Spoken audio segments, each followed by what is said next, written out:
Hi, the following clip is an excerpt from a live Q&A I recently offered for my online students. One student asked where to keep your eyes level at when you're pole dancing. Also, what's the best head position and where to look when you don't want to look at the audience or the camera. I could go much deeper into this topic, but here are the main tips and guidelines I'd like to share with you. I'd also love to hear from you. What do you do to keep your gaze and eyes focused? Let me know in the comments. So let's jump right into it. Could you please repeat the question again? I was just wondering, for when you're moving, how do you know where to keep your eyes level at? Because if you're doing a lot of different isolation, then are your eyes trying to follow your body parts, or how does it work in general? Because I'm practicing for the first performance ever, and then I realized that the transition and the movement is not as fluid as I want it to be, and it looks really stiff because I don't know where to look, or like just look at the audience. Great question. I'll try to give some general rules, but a lot really depends on the moves. Really, probably the most important rule of thumb would be to look at where you're going, in the direction that you're going. If you're in a motion and you're moving in a direction, you want to look in that direction. And if, let's say, the head is leading, and if you want to go down, you're going to first look down, and then you're going to look up. So basically, the head is leading, but it's actually even the eyes leading. Look first in the direction and the body will follow. Or if you think, okay, I'm going to go back with the head, then you're going to look back. You're going to bring your eyes to the side, and you're going to look back as you're moving. And this is also true on the pole. Very often we change the direction. Let's say we go to the front, or go this way.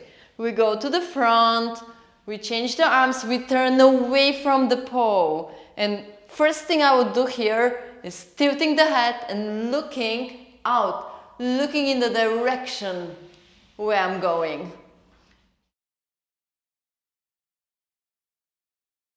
When you have a choreography, and let's say you have like something with the legs, yeah?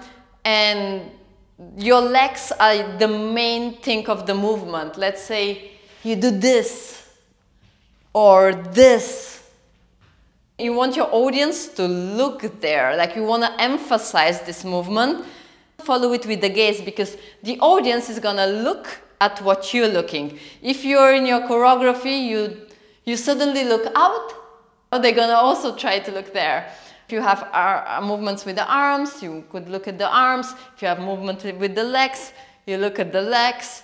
But on the pole, with many moves, I actually look at my contact points.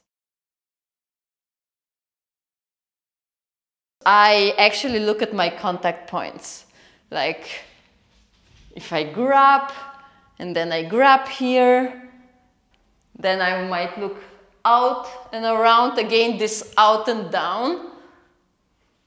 And then I could look at one contact point, second contact point. Even upside down, I often look at the contact points. From a technical point of view, it's always good to be like really aware of your contact points, to see your leg hook, to see your grabbing. It makes more the connection of the brain, makes me more conscious of what I'm doing. And on spinning, it also makes you a little bit less dizzy. Quick thing I want to mention before we continue with the video. If you struggle with upper body strength and specifically with hand grip, I've created a 10-minute video with 8 essential exercises that you can easily add to your training. It's for free and you can get it on thepoledancer.com/conditioning. This workout is designed to improve your grip, your strength and your technique on the pole. I've selected my most favorite exercises from my classes that cover the most common grips. You'll find different progressions for different levels, so that you have a goal to work towards.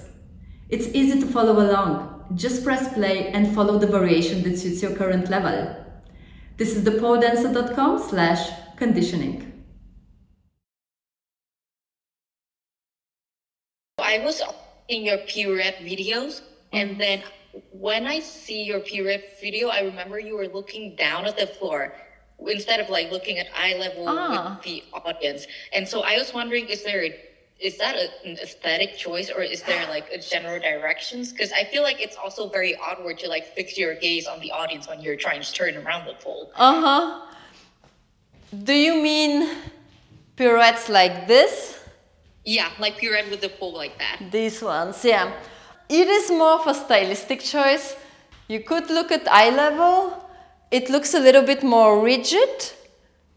Doesn't mean it looks bad, but it's a little bit more, maybe slightly less expressive. Sometimes I look at bottom hand, where my hand is going, bottom hand, and maybe then up to the top hand. And when you look up and drop your head, this gives you a little arch in your back. Like instead of this, it gives you a little arch, which makes also the pirouette look nice. Little tilt of the head makes it, let's say, a little bit more lyrical, a little bit more or less stiff than this, keeping your head completely vertical. You are leaning out, and the head should come with you, right? So little, very, very gentle head tilt makes you look a bit less stiff, a bit more soft. During the transition, I notice you often look away, or at least down, at least for the airwalk. Like you don't try to look when you're holding your hand during airwalk, because that would look kind of stiff. The airwalk. And all those transitional moves.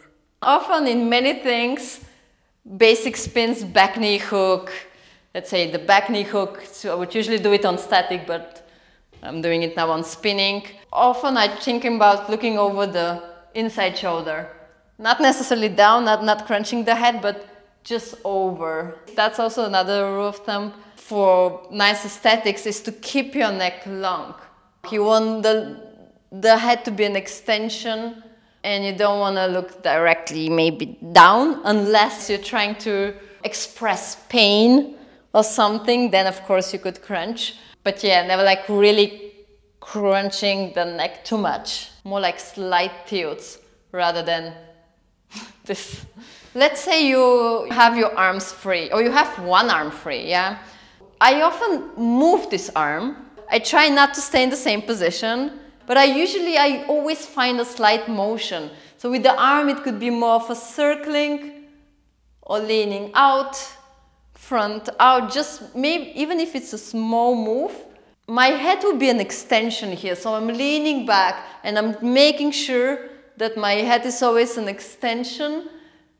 And if I lean out, then my head is gonna go back.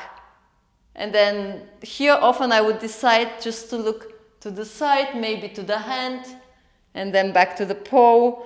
You could also hold this, also looks nice.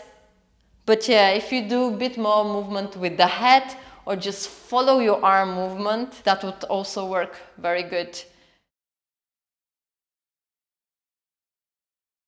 If I don't want to look at the camera, even in a dip turn, I'm gonna look slightly down, but never completely down. Because completely down, it looks like you're looking something on the floor, or it closes your body.